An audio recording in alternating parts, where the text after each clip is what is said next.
The moment my father called me uneducated and worthless in front of our entire family, I realized I had spent far too many years protecting a man who had never once protected me. My name is Ethan Carter. I'm 33 years old. I sat frozen for a second, listening as the conversations around our table slowly faded into an uncomfortable silence. Every pair of eyes turned toward me, waiting to see how I would react. My father leaned back in his chair with complete confidence, convinced his words had once again put me in my place. It wasn't the first time he had humiliated me, but something inside me felt different that evening. The restaurant was one of those expensive places my father loved because it impressed other people. White tablecloths covered every table. Soft music drifted through the room, and servers moved quietly between families celebrating birthdays and anniversaries. Our relatives smiled politely at first, pretending nothing awkward had happened, but I could see the discomfort on their faces. My mother stared down at her plate without saying a word. My older brother Ryan shifted uneasily in his chair, avoiding eye contact with me. Nobody wanted to challenge Dad when he got into one of his moods. Dad shook his head and let out a sarcastic laugh before taking another sip of his drink. "Some people just aren't meant for success," he said loudly enough for nearby tables to hear. Then he looked directly at me. "College wasn't that hard.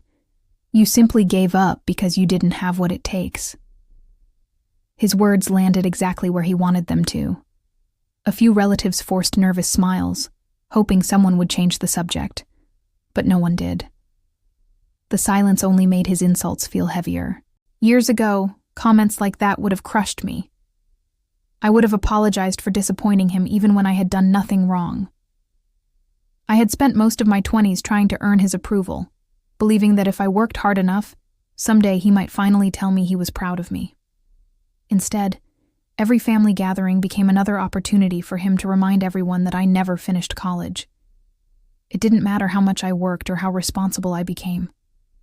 In his eyes, I would always be the son who failed, and who. As I looked around the table, I realized something that surprised even me. I wasn't angry anymore. I wasn't embarrassed either. I simply felt tired. Tired of carrying a secret that protected the very person who constantly tore me down. For years, I had stayed quiet, because I believed keeping my promise was more important than defending myself. But sitting there, listening to another speech about how worthless I supposedly was, I finally understood that my silence had become permission for him to keep treating me this way. Dad noticed I hadn't responded and smirked. "What? Nothing to say?" he asked. His voice carried the same confidence it always did. He expected me to lower my head, laugh awkwardly, or quietly accept the insult like I always had. Instead, I looked straight into his eyes. My heartbeat was steady. For the first time in years, I wasn't afraid of disappointing him, because I had already accepted that nothing I said would ever change the version of me he had created in his own mind. A small smile slowly appeared on my face. It wasn't a smile of revenge or satisfaction. It was relief. The weight I had carried for years suddenly felt lighter because I knew I was finally done hiding the truth. My father mistook my smile for nervousness and laughed again, completely unaware of what it really meant. Around the table, everyone looked confused. They expected an argument, maybe even for me to leave the restaurant. Instead, I remained calm, and that only made the tension grow stronger. Dad had absolutely no idea that the secret I had protected for so long was only moments away from changing everything he believed about me. He thought he knew exactly who I was and exactly how my life had turned out. He couldn't have been more wrong. While everyone assumed I was wasting my life, I spent years working under a different last name for a private technology firm that valued skill over diplomas. Growing up in a small town in Ohio, I learned very early that nothing I did ever seemed good enough for my father. No matter how hard I tried, he always found a reason to compare me to someone else. Most of the time, that someone was my older brother, Ryan. In Dad's eyes, Ryan represented everything a successful son should be, while I was simply the reminder of every expectation he believed had been wasted. Ryan was smart, organized, and loved school. He earned good grades without much effort, and teachers constantly praised him. Dad never missed an opportunity to tell relatives about Ryan's latest achievement. Every report card became another reason for him to brag. I was proud of my brother, but those moments always came with another reminder that I wasn't measuring up in Dad's eyes. Whenever my grades slipped or I showed interest in something outside the classroom, Dad would shake his head with disappointment. "Look at your brother," he'd say. "Why can't you be more like Ryan?" At first, I believed him. I thought maybe I really wasn't trying hard enough. So I studied longer, worked harder, and kept hoping the next achievement would finally earn one simple sentence from him. "I'm proud of you." That sentence never came. Instead, every success I managed somehow became another reason for criticism. If I fixed something around the house, Dad would say anyone could do it. If I worked extra hours after school, he'd remind me that real success came from college degrees, not part-time jobs. No matter what direction I chose, it always seemed to be the wrong one. By the time I turned 19, life had become much more complicated than anyone outside our home realized. College had always been the plan, but plans don't always survive reality. Money became tighter than Dad wanted to admit. Bills kept piling up, and every conversation about tuition ended with another argument. Eventually, I realized there simply wasn't enough left for me to continue the path everyone expected. The day I told Dad I was leaving school, I hoped he would ask why. I thought maybe he'd sit down with me, try to understand what had happened, or ask if there was another solution. Instead, he barely looked up from the newspaper in his hands. His disappointment came before any questions ever did. "So that's it?" he said coldly. "You're just giving up." I tried to explain that things weren't as simple as he believed. I wanted him to know I hadn't made the decision lightly. I had spent weeks losing sleep, looking for other options, and wondering if there was any possible way to stay enrolled. But every sentence I started seemed to make him even more frustrated. "You always quit when life gets difficult," he interrupted. "That's your problem." Those words stayed with me far longer than he probably realized. They followed me into every new job, every long drive home, and every family gathering that came after. Eventually, they became the story he told everyone else about me, until even relatives who barely knew me assumed it had to be true. After leaving school, I found work almost immediately. I wasn't sitting at home doing nothing the way Dad described. I worked long days, saved every dollar I could, and quietly searched for opportunities that didn't depend on a college diploma. I refused to believe my future had already been decided because of one difficult choice. Still, whenever family gathered for birthdays or holidays, the same conversation always found its way back to education. Someone would ask how work was going, and before I could answer, Dad would usually step in with a sarcastic comment about how much easier life would have been if I had finished college. Ryan rarely joined those conversations. Most of the time, he looked uncomfortable, almost embarrassed by the comparisons Dad insisted on making. He never mocked me himself, but he also never challenged Dad. I couldn't blame him. Growing up in our house taught all of us that arguing with our father usually made things worse. As the months turned into years, I stopped trying to defend myself. Correcting Dad never changed his opinion, and explaining my choices only gave him another chance to criticize them. It became easier to stay quiet, smile politely, and let everyone believe whatever story they wanted to believe. There was one thing, though, that nobody seemed to notice. Every Friday evening, I disappeared for the weekend. By Sunday night, I would return exhausted, but strangely hopeful. Whenever someone asked where I'd been, I always gave the same simple answer. Just working. Dad usually laughed. Working where? Another dead-end job? I would shrug and change the subject. There was no point arguing. I had promised myself, and others, that I wouldn't talk about what I was really doing. Keeping that promise mattered far more than winning another pointless debate around the dinner table. Those weekends slowly became the most important part of my life. They were difficult, demanding, and sometimes left me wondering whether everything would eventually pay off. Still, every Monday morning I woke up with a little more confidence than the week before because I knew I was building something nobody else could see. The harder I worked in secret, the easier it became to ignore the opinions waiting for me at home. Dad believed he already understood my future. He thought he had my entire life figured out, simply because I didn't finish college. He never imagined there was another path unfolding quietly behind the scenes. Looking back now, I realize he never truly wanted answers. He wanted confirmation that he had been right about me all along. Asking questions might have challenged that belief, so he never bothered. As long as I remained the family disappointment, his version of the story stayed comfortably intact. I carried that secret through birthdays, holidays, and countless uncomfortable dinners, never once revealing where those weekends were taking me, or why I always came home determined instead of defeated. What he never asked was why I disappeared every weekend. While everyone believed I was drifting through life with no direction, the truth couldn't have been more different. Every weekend that I disappeared was another step toward a future I couldn't talk about. I wasn't wasting time. I was building skills that mattered more than any title people attached to me. It all started with a training opportunity that came through someone who believed ability mattered more than a diploma. The work was demanding from the very beginning. Long hours, constant problem solving, and endless learning became my new routine. Nobody handed me success. Every lesson had to be earned. The company expected complete dedication. They weren't interested in where I had gone to school or why I had left. They only cared about whether I could solve difficult problems, learn quickly, and work with integrity. For the first time in my life, I felt like someone was judging me by what I could actually do instead of what I hadn't done. The projects became more advanced with every passing month. Some weeks I barely slept because I was studying new systems after finishing my regular job.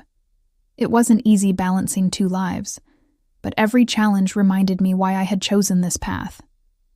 I knew I was working towards something that could change everything. Very early in the program, I signed strict confidentiality agreements.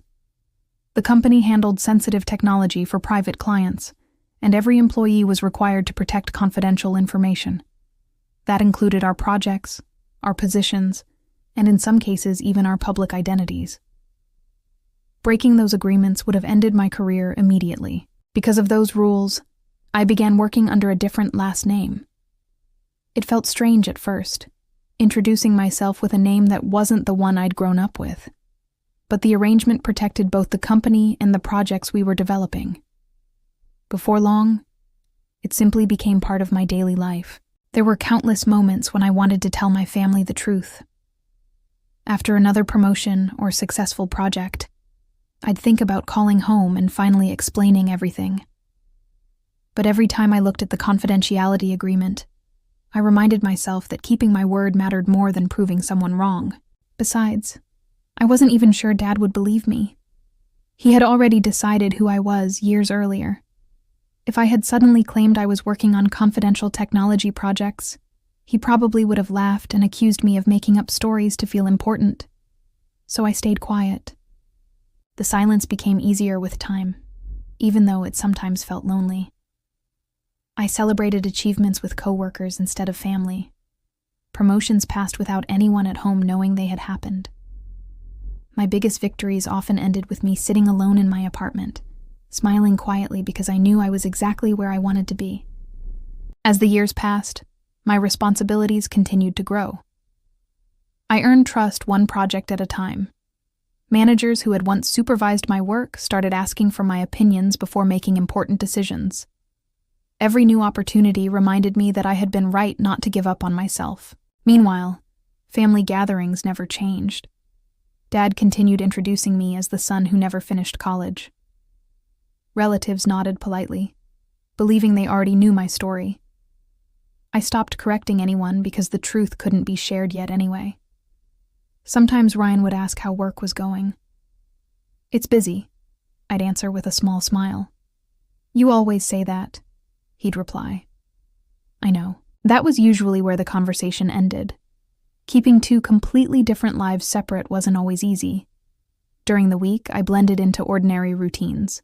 On weekends and during confidential assignments, I stepped into a world filled with innovation, deadlines, and people who trusted me with responsibilities I never imagined having. There were moments when the pressure felt overwhelming. One mistake could damage years of hard work. But every challenge only strengthened my confidence. I wasn't pretending to be successful. I was becoming successful through persistence, discipline, and quiet determination. Eventually, I reached a position I once believed was impossible.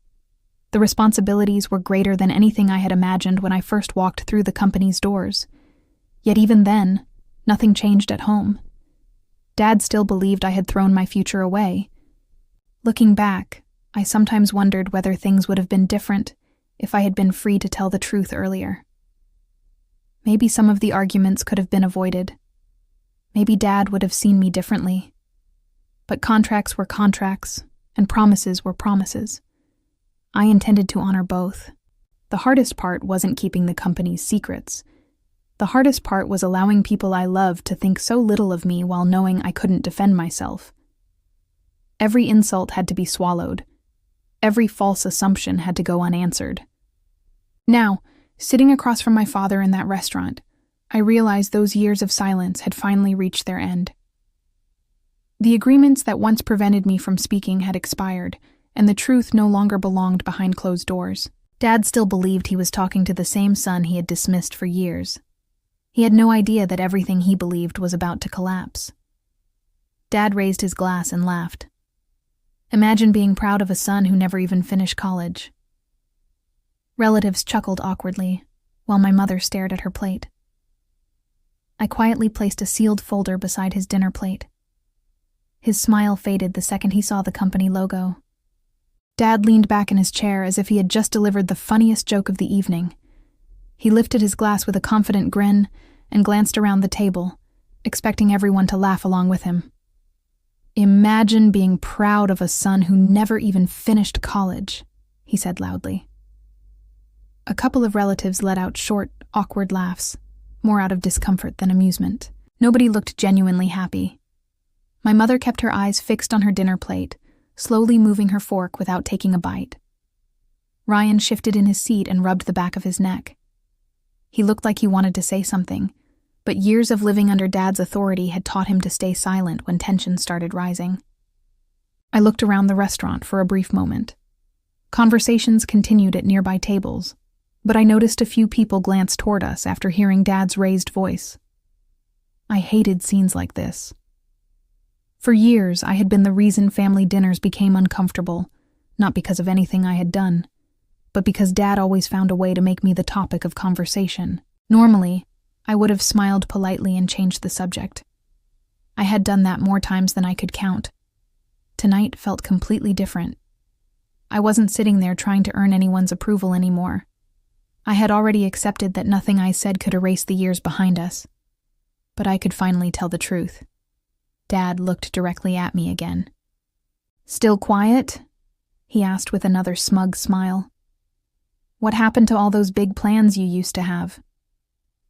I met his eyes without flinching. "They worked out better than you think," I answered calmly. He laughed. "Oh, really?" The sarcasm in his voice made a few relatives exchange uneasy looks. "So now you're going to tell us you're secretly a millionaire?" I didn't react to the joke. Instead, I reached beside my chair and picked up a slim black folder that had been resting against my briefcase since I walked into the restaurant. I had carried it with me the entire evening, wondering whether tonight would finally become the night I opened it. For a second, I looked down at the folder resting in my hands. Years of hard work. Years of silence. Years of keeping promises. Everything that had shaped my life fit inside those pages. My heartbeat stayed steady. I wasn't nervous anymore. I was ready. Without saying another word, I leaned forward and gently placed the sealed folder beside Dad's dinner plate. The movement caught everyone's attention immediately. Ryan looked at the folder. My mother finally lifted her eyes from the table. Even the relatives who had been whispering stopped talking. Dad glanced down at it, before looking back at me with a confused expression. "What's this supposed to be?" he asked. "Open it," I replied quietly. He frowned. This some kind of joke? No. For several long seconds, he simply stared at the folder, as though deciding whether it was worth his time. Then curiosity slowly replaced his confidence. He reached forward, broke the seal, and carefully pulled out the first document. The moment his eyes landed on the page, his smile disappeared. His eyebrows pulled together. He looked back at the cover, then back at the document again. He blinked twice, almost as if he thought he had misread it. The room became completely silent. Ryan leaned slightly closer, trying to see what Dad was reading. My mother looked from his face to mine, clearly noticing the sudden change in his expression. Dad quickly flipped to the next page, then another. His breathing slowed. The confidence that had filled his voice only moments earlier vanished without a trace. For the first time in years, I watched my father struggle to find words. He wasn't laughing anymore. He wasn't mocking me anymore. He was simply staring at papers that refused to match the story he had told himself about me for more than a decade. Inside were executive documents naming me as Chief Innovation Officer, patent records carrying my signature, and the invitation to tomorrow's international product launch. My father looked from the papers to me, whispering, "This can't be real." But I wasn't finished telling the truth yet. Dad's hands trembled slightly as he continued turning the pages inside the folder. The confidence he had carried only moments earlier had completely disappeared.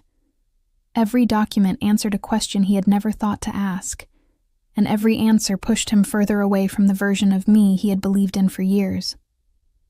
The first page listed my current position in large, clear letters, Chief Innovation Officer. He read the title once, then again. His eyes slowly moved to my name beneath it. He looked up at me with confusion written across his face before lowering his gaze back to the page, as though expecting the words to change. They made you an executive?" he whispered. I nodded without saying anything. The silence around the table became almost impossible to ignore. Ryan quietly leaned forward. "Can I see?" he asked. Dad didn't answer. He simply handed him the document without taking his eyes off me. Ryan read the first page, then immediately turned to the next one. His expression changed just as quickly. "I've never seen these before," he said quietly. "You weren't supposed to," I replied. Dad reached for another document. This one listed several patents connected to projects completed over the past few years. Each page carried my signature. Each approval date matched weekends and late nights my family believed I had wasted. Dad carefully traced my signature with one finger, as if proving to himself it was genuine. "I don't understand," he said. "You always said you were just working." I was. He looked confused. "I thought you meant construction or warehouse jobs. Something temporary." "I never lied," I answered. "I just couldn't tell you everything." My mother slowly reached across the table. "May I?" Dad quietly handed her the folder. She adjusted her glasses and began reading every page carefully. Unlike Dad, she wasn't searching for reasons to doubt me. She was simply trying to understand everything she had missed. Tears slowly filled her eyes. "I had no idea," she whispered. "I know." Her voice shook. "Why didn't you tell us?" I looked at her gently. "I legally couldn't." Ryan turned another page and stopped. "International product launch?" he read aloud. I smiled faintly. "Tomorrow morning." He looked back at me. So all those business trips were real. And the weekends were training. The pieces finally began fitting together. Every excuse, every absence, every late-night drive, everything they had questioned suddenly made sense. Dad rubbed both hands across his face. "This doesn't make any sense," he muttered. "You left college." "I did." "You worked under another name." "Yes." "You built all of this?" "One step at a time." Nobody spoke for several seconds. The only sounds came from quiet conversations at nearby tables and the soft clinking of dishes somewhere across the restaurant. For the first time in my life, my father looked completely unsure of himself. He wasn't searching for another insult. He wasn't preparing another lecture. He was trying to rebuild an entire picture of his son using facts instead of assumptions. Finally, he looked directly at me again. "This can't be real." His voice barely rose above a whisper. I held his gaze calmly. "It is." He looked back at the folder, still struggling to process what was sitting in front of him. The executive appointment, the patent records, the confidential project history, the invitation to tomorrow's international product launch. Years of quiet determination had finally become impossible to deny. But impressive job titles weren't the secret that mattered most. Those papers explained what I had become. They still didn't explain why I had disappeared all those weekends, or who had quietly made that future possible. I took a slow breath. There was one truth I had carried even longer than my career. It was finally time to share it. "I never quit because I was lazy," I said calmly. "I quit because Grandma secretly paid my training tuition after you refused." Every achievement I'd made had been hidden behind legal agreements and confidential projects. Dad slowly realized the woman he'd ignored had believed in me all along. I looked directly at my father before speaking again. The restaurant had become so quiet that it felt as though every person at our table was holding the same breath. I knew the next words would change more than just his opinion of me. They would expose a truth that had been buried for years, a truth I had promised to keep until the right time finally came. "I never quit because I was lazy," I said calmly. "I quit because Grandma secretly paid my training tuition after you refused." Dad's eyes widened. "What?" he whispered. For a moment, he simply stared at me, waiting for me to smile or admit I was joking. I didn't. My expression never changed, because there was nothing funny about the years we had all lost believing the wrong story. "You told everyone I gave up," I continued. "The truth is, I found another opportunity. One that didn't require a traditional college degree but demanded just as much work." Dad slowly shook his head. "No.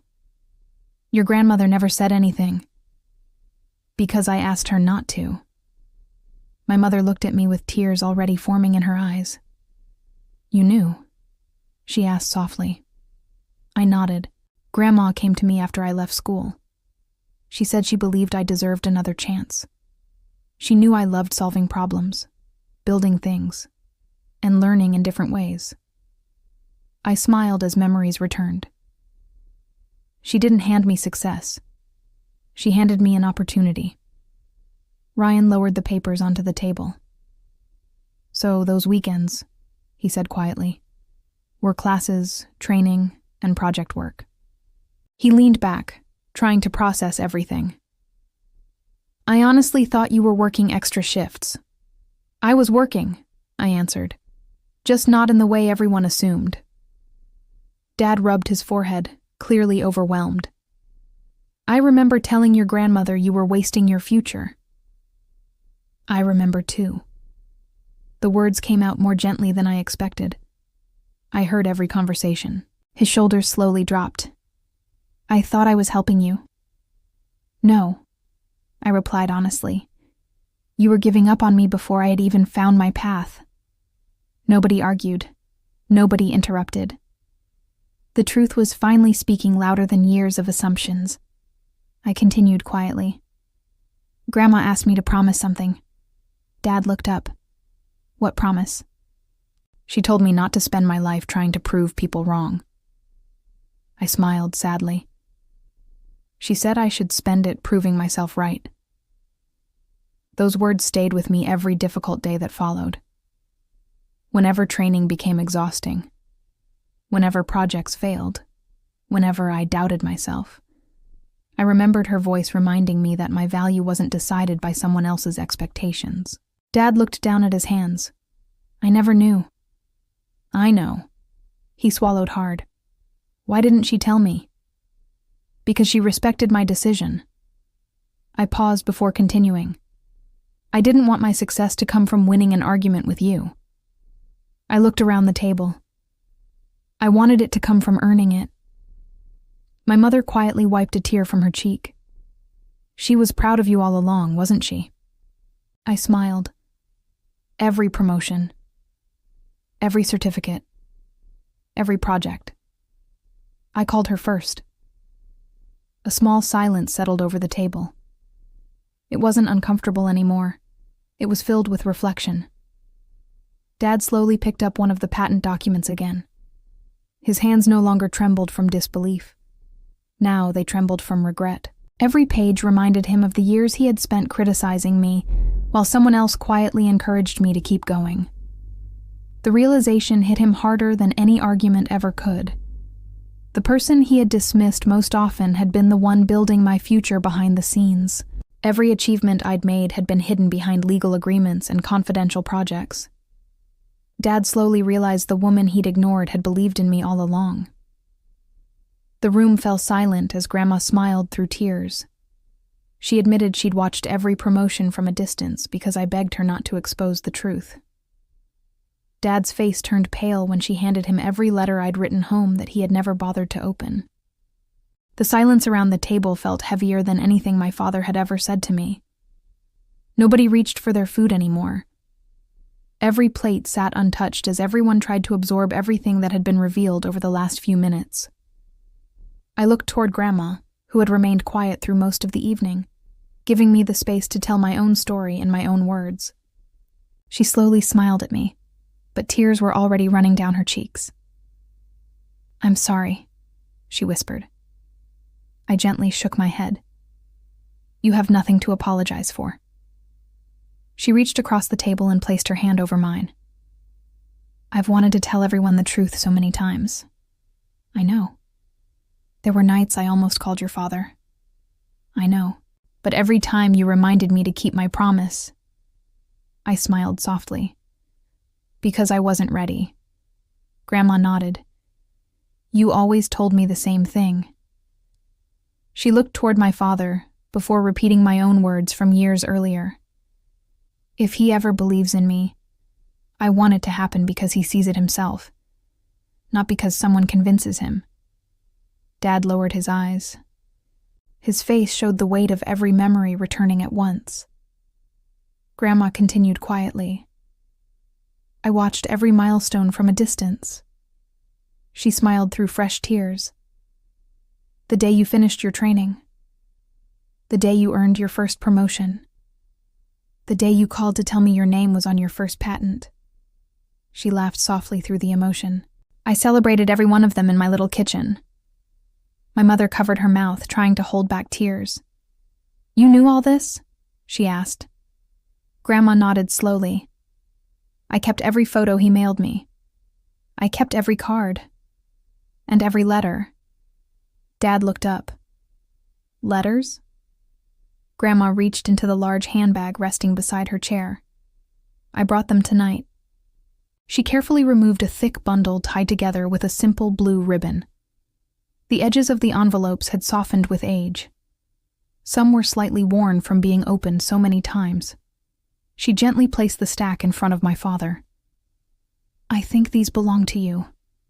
He stared at them without moving. "I don't understand." Grandma looked at him sadly. "Ethan wrote to you." His eyebrows pulled together. "What?" "He wrote after leaving school. He wrote after every important moment. He kept hoping you'd want to hear from him." Dad slowly picked up the first envelope. My name appeared neatly in the top corner. His own name was written across the front in my handwriting. "I never got these." Grandma sighed quietly. "You did?" He looked confused. "What do you mean? I left every single one on your desk." Dad's expression suddenly changed. Almost instantly, I could see the memory returning. He looked toward the floor. "I thought they were..." He stopped speaking. Grandma finished the sentence for him. "You thought they were excuses?" No one at the table spoke. Dad carefully opened the first envelope with shaking hands. Inside was a letter I had written years earlier. It wasn't asking for money. It wasn't blaming him. It simply told him about the opportunity I had found, and how much I hoped one day he would understand my decision. He reached for another, then another. Each one told another chapter of my life. Every promotion, every achievement, every moment I still hoped would make him proud. His breathing became slower with every page. By the time he reached the last envelope, tears had filled his eyes.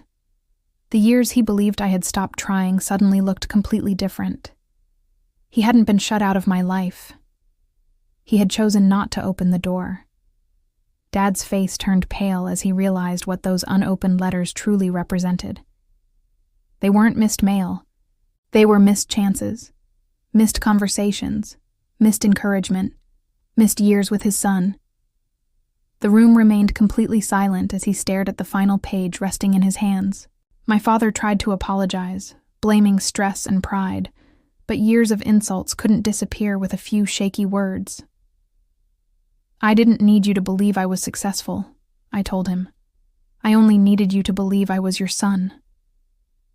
Nobody at the table could speak. My father sat perfectly still, holding the last letter with both hands.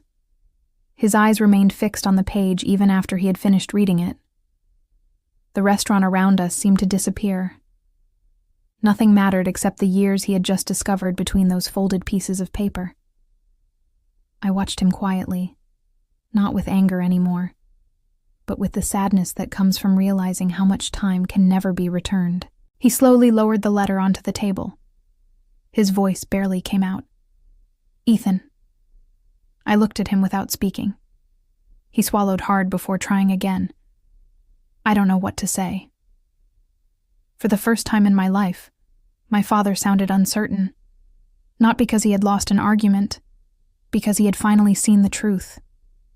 He rubbed both hands across his face and let out a long breath. I was wrong. Nobody interrupted him.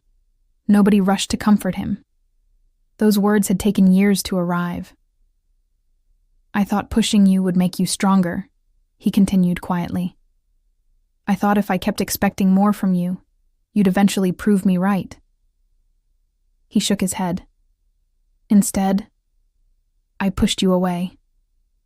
My mother wiped another tear from her cheek. Ryan remained silent, looking down at the table. Grandma gently rested one hand on her purse, saying nothing. She knew this conversation belonged to my father and me. Dad looked directly into my eyes. "I'm sorry." His voice cracked. "I let my pride get in the way. I judged you. I embarrassed you. I never stopped to ask what you were really going through." He paused before speaking again. "I thought I knew my own son."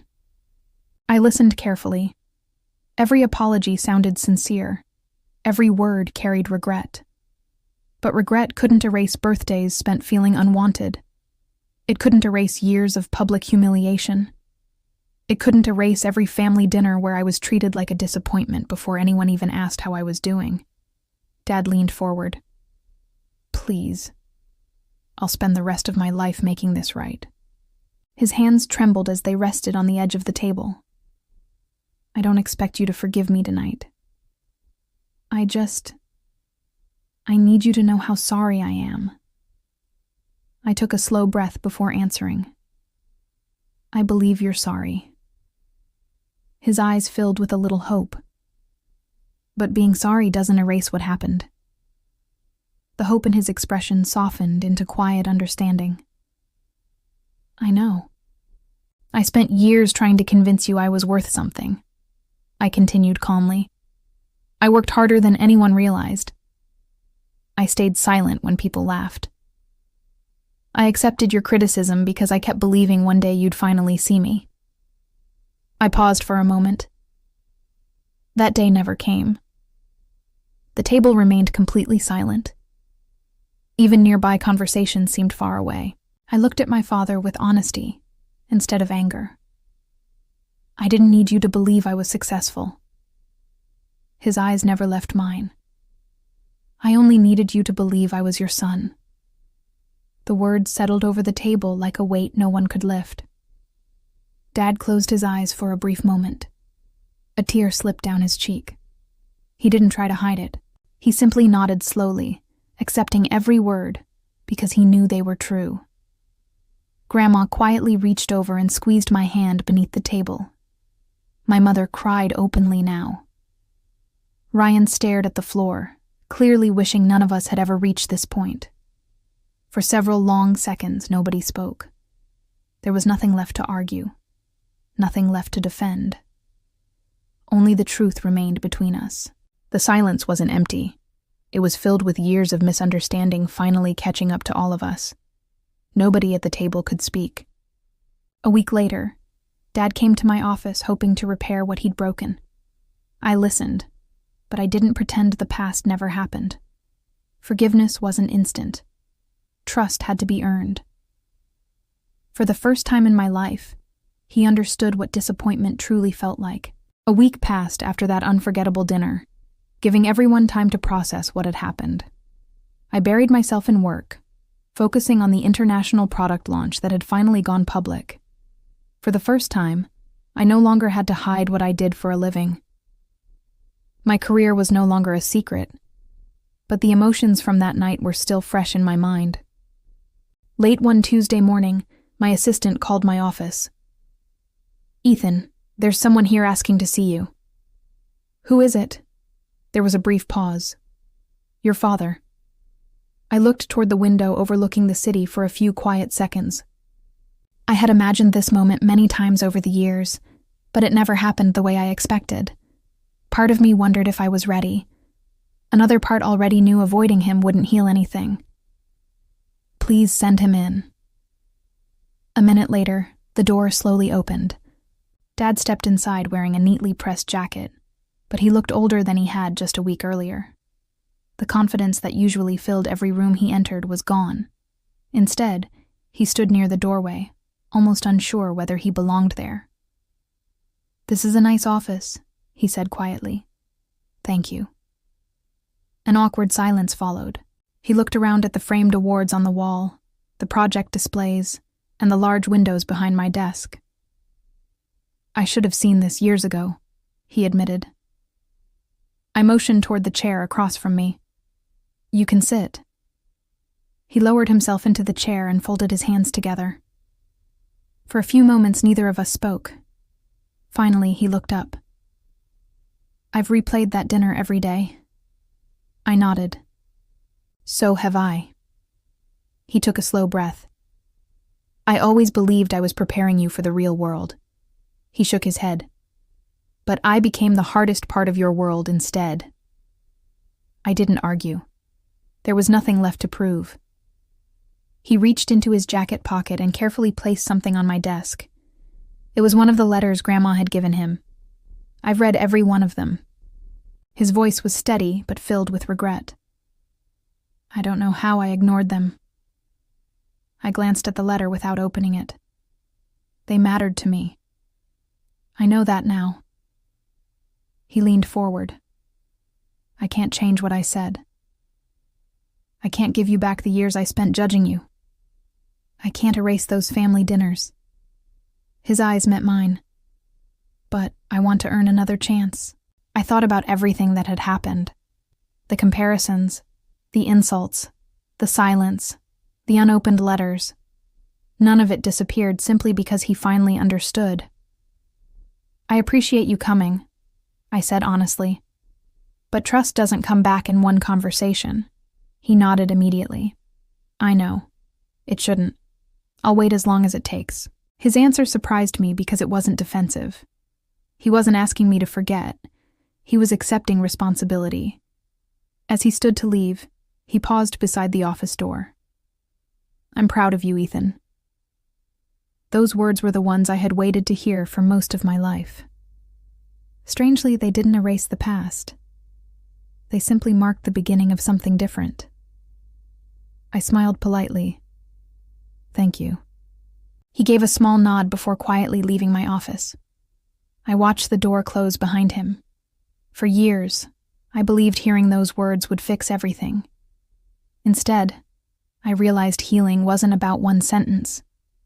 It was about consistent actions over time. Forgiveness wasn't instant. Trust had to be earned. For the first time in my life, my father truly understood what disappointment felt like. Not because I wanted revenge, but because he finally experienced the consequences of the assumptions he had carried for years. Today, my father introduces me with pride instead of shame, but the lesson belongs to both of us. A diploma never defines a person's worth, and neither does someone else's opinion. The man he mocked as worthless turned out to be the one who taught our family what real value means. The months that followed didn't erase the past, but they slowly began to reshape our future. My father never expected everything to return to normal overnight. Instead of making promises he couldn't keep, he started showing up in small, meaningful ways. Sometimes he called just to ask how I was doing. Other times he simply listened, something he had rarely done when I was younger. At first I kept my guard up. Years of disappointment don't disappear because someone finally says the right words. Still, I noticed something different. He no longer interrupted me. He no longer compared me to Ryan. For the first time, he asked questions because he genuinely wanted answers. One afternoon, he visited my office again. This time, he wasn't there to apologize. He wanted to understand what I actually did. I spent an hour walking him through our innovation lab, explaining projects in simple terms without revealing anything confidential. He listened carefully. Every now and then, he smiled with quiet amazement. "I never knew your work was this complicated," he admitted. "I never gave myself the chance to learn." I nodded. "I'm glad you're asking now." Family gatherings slowly became different too. The uncomfortable jokes disappeared. Conversations no longer centered on what I hadn't accomplished. Instead, Dad started asking about new ideas, upcoming projects, and places I had traveled for work. Even Ryan noticed the change. One evening after dinner, he quietly pulled me aside. "I've never seen Dad like this before," he said. "Neither have I." Ryan smiled. "I think he's finally seeing you." I smiled back. "I think so too." Grandma loved watching those changes happen. She often called just to check on both of us. Every time we spoke, she reminded me that forgiveness wasn't about pretending the pain never existed. It was about deciding what kind of future I wanted to build from it. Those conversations stayed with me. They reminded me that strength isn't measured by how long we hold on to anger. Sometimes it's measured by how wisely we decide to let it go. One weekend, our entire family gathered for Grandma's birthday. The atmosphere felt completely different from the tense restaurant dinner months earlier. People laughed naturally. Stories were shared. Nobody felt uncomfortable. As dessert was served, one of our relatives asked what I had been working on lately. Before I could answer, Dad smiled proudly. "My son leads innovation for a technology company."